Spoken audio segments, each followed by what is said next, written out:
ayan mga katrivia. Bali, nagtanim nga ako nitong gabi.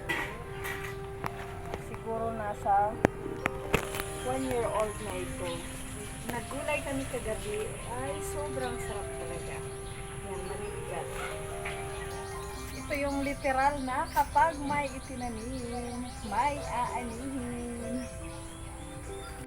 Katrivia ay supling lang din ang aking mga tanim. So, ayan din ang bunot ko lang upang itanim dito sa aking munting tanim.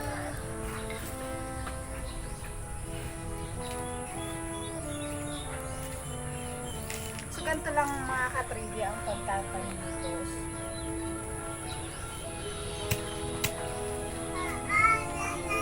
Kailangan mo putulin itong dulo. Ayan. Mayroon na tayo dito ng hulkay. Lupa.